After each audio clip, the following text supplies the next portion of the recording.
Hai dan selamat datang ke sesi Selaman Mendalam kita hari ini. Saya nak tanya anda satu benda. Apa kaitan antara percaturan kapal perang kat perairan Selat Hormuz dengan harga sewa jengkaut yang memufliskan kontraktor kecil di Selangor dan tragedi sedih bot karam di Laut Pangkor? Kalau tengok sekali imbas, macam tak ada kaitan langsung kan? Ya, nampak macam dari dunia yang berbeza. Betul. Tapi hari ini, misi kita adalah untuk saring semua maklumat ni dan rungkai macam mana dunia ni sebenarnya berfungsi, berlandaskan satu rantaian domino yang besar. Sesi kita kali ni ibarat roller coaster emosi tau. Ada berita yang akan meruntun jiwa anda dan ada yang akan buat anda tersenyum bangga. Jadi, okey, mari kita rungkai perkara ini bersama-sama. Tepat sekali. Kita selalu terperangkap tengok dunia ni dalam kotak yang berasingan. Kotak antarabangsa lah, kotak ekonomi tempatan lah. Hakikatnya, bila ada goncangan makro kat peringkat global, gelombangnya pasti akan sampai ke pantai kita. Wah, puitis tu. Tapi memang betul. Jadi, mari kita tengok gambaran besar dunia dulu. Nadi perdagangan global. Baru-baru ni ada satu benda yang agak mengejutkan. Trump dan Xi Jinping. Aha, dua nama yang jarang sehaluan. Kan, asyik berbalah je. Tapi sumber antarabangsa dedahkan yang mereka tiba-tiba senada. Mereka berdua mahu Selat Hormuz tu kekal terbuka. Kenapa kuasa besar macam AS dan China yang selalu berseteru ni tiba-tiba boleh jadi sekepala pasal satu selat je? Kalau kita kaitkan ini dengan gambaran yang lebih besar, Selat Hormuz tu bukan laluan biasa. Ia urat nadi ekonomi global. China berkeras tolak sebarang bentuk ketenteraan atau charge laluan kat situ sebab Minyak kan? dah berjanji takkan bekal peralatan tentera pada Iran. Maksudnya, bab kelangsungan ekonomi, ideologi terpaksa letak tepi. Menarik. Pragmatisme tahap tertinggi lah ni. Betul. Dan kebimbangannya bukan mereka saja yang rasa. Baru-baru ni ada mesyuarat Menteri Luar BRICS di New Delhi. Oh, yang ada wakil Iran dan Rusia tu Ya, betul. Mereka secara terbuka bimbang tentang impak perang ke atas ekonomi dan rantaian minyak. Bila blok besar macam BRICS risau, maknanya rantaian bekalan dunia ni sangat rapuh. Memang rapuh. Dan bercakap pasal konflik, gencatan senjata antara Israel dan Lubnan pun dijangka tamat Ahad ni. Ada rundingan di Washington DC, nampak positif. Tapi cuma pada peringkat duta. Tak ada pemimpin tertinggi. Macam tak cukup kuat je. Pergi masuk campur. Tapi ketegangan tetap ada. Ya, ketegangan tu sentiasa ada. Oh ya, sebelum saya terlupa, saya nak beritahu anda semua yang mendengar, bila kita bincang isu antarabangsa ni, kami kekal neutral ya. Kami cuma melaporkan fakta dari sumber semata-mata tanpa berpihak pada mana-mana ideologi. Betul tu. Kembali pada isu tadi, Malaysia dan Arab Saudi baru je mengecam keras Menteri Israel yang ceroboh Masjid Al-Aqsa. Ini provokasi yang langgar undang-undang antarabangsa. Dan ketegangan makro inilah yang memaksa wujudnya misi kemanusiaan seperti Global Surat Flotilla 2.0 atau GSF 2.0.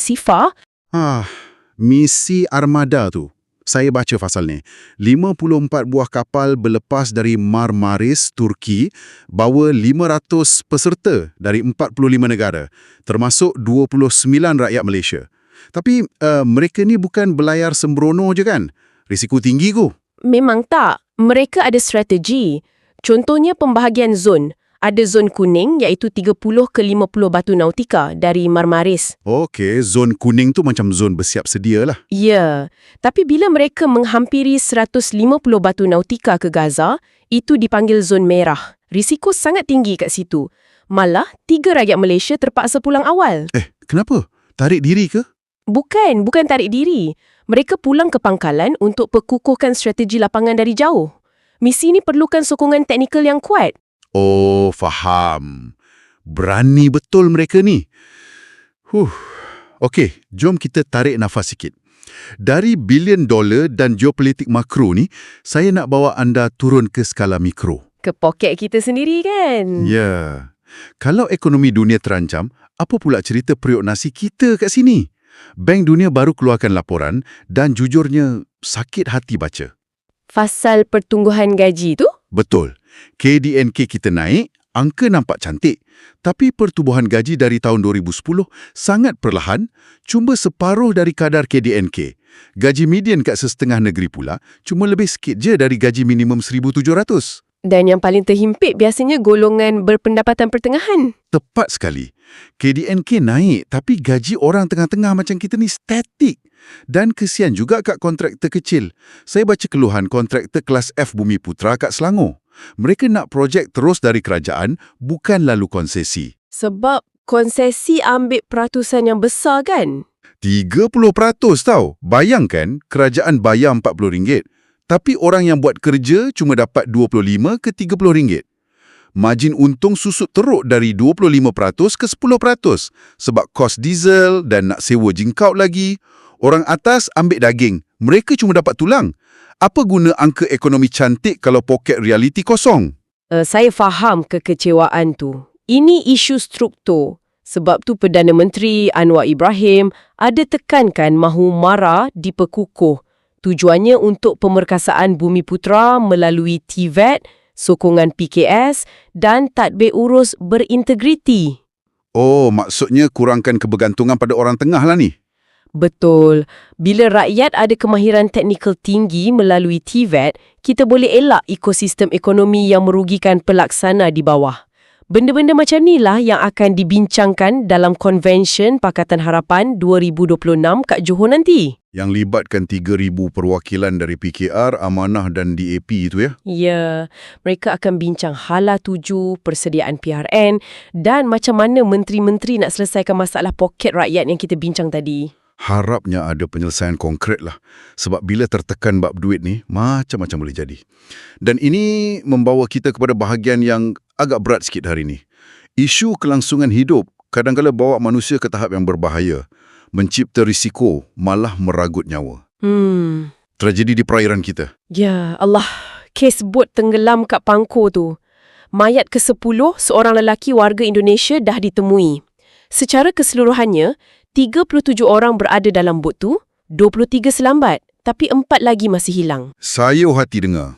Ia menunjukkan macam mana tekanan ekonomi mendesak orang untuk ambil risiko merentasi sepadan secara bahaya. Betul. Dan bahaya tu bukan kat laut je. Kat darat pun kerapuhan nyawa ni wujud.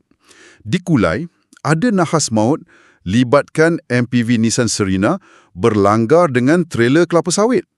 Suaminya yang berumur 56 tahun, maut tersepit dan isteri parah. Sekelip mata, keluarga hilang tempat bergantung. Allah, memang sangat tragik. Apa yang menarik di sini ialah keselamatan dan kesihatan kita ni sebenarnya sangat bergantung pada ekosistem di sekeliling kita. Maksudnya? Keselamatan bukan sekadar isu tentera negara. Ia juga berbalik kepada hal sivik. Oh, cakap pasal hal sivik, ini saya memang nak marah ni. Taman Eko Rimba Ulu Bendul terpaksa ditutup akibat kencing tikus. Dah ada seorang masuk wad, 3 lagi jadi pesakit luar sebab demam dan muntah-muntah. Ya, kesihatan awam terancam sebab benda mudah je, sampah. Kan, sampai Menteri Besar Negeri Sembilan terpaksa merayu minta pengunjung bawa balik sampah sendiri. Timbalan Perdana Menteri Fadilah Yusof pun kena ketengahkan isu pencegahan pencemaran sungai. Kita yang buang sampah, tikus datang, penyakit merebak. Tindakan individu tu beri kesan domino kepada kesihatan awam. Penyakit ni pula tak kenal sempadan, macam kes kapal Perancis MV Hondius tu. Oh, yang berdepan dengan hantavirus tu kan? Ya, seorang masuk ICU dan penumpang lain terpaksa dikuarantin. Ini ancaman dari luar. Di dalam negara pula, ancaman kesihatan tu boleh jadi sangat senyap. Macam kisah peribadi pesakit kanser ovary tahap 4B yang dikongsikan sumber tu.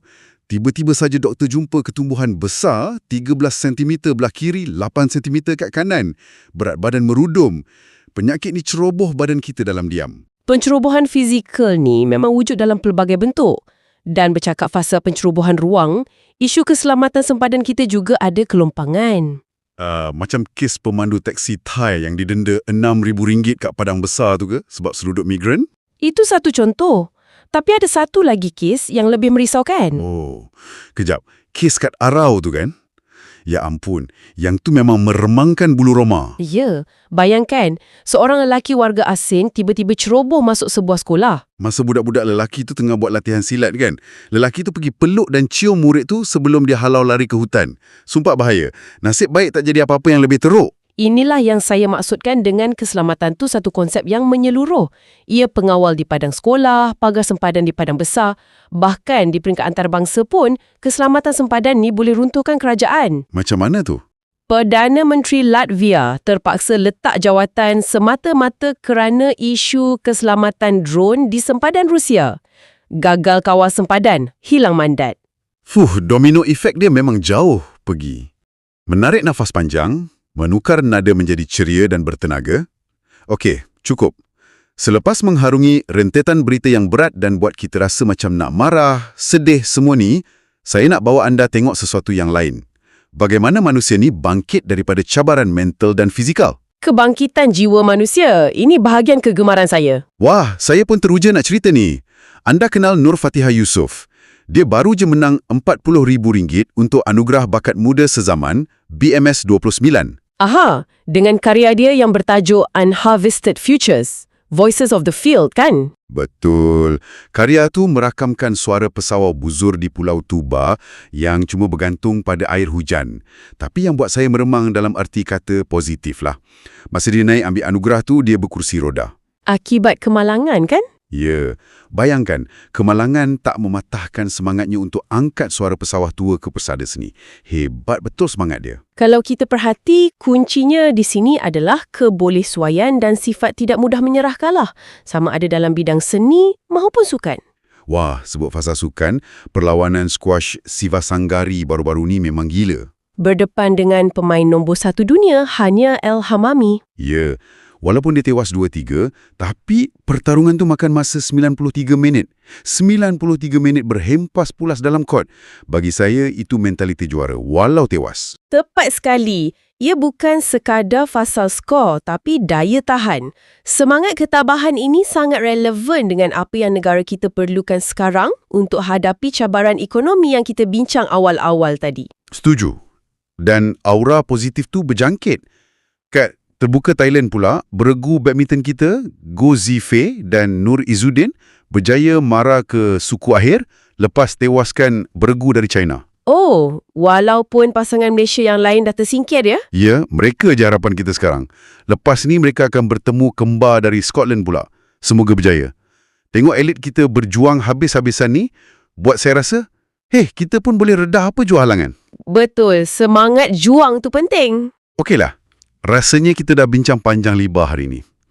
Kalau saya boleh rumuskan sesi selaman mendalam kita secara ringkas, kita mula dengan percaturan kuasa besar AS dan China di laut, lepas tu kita tengok realiti dompet kita yang makin nipis, teguran alam sekitar akibat kelalaian dan sampah kita sendiri, hinggalah kepada semangat juang atlet dan artis kita yang tak kenal erti putus asa.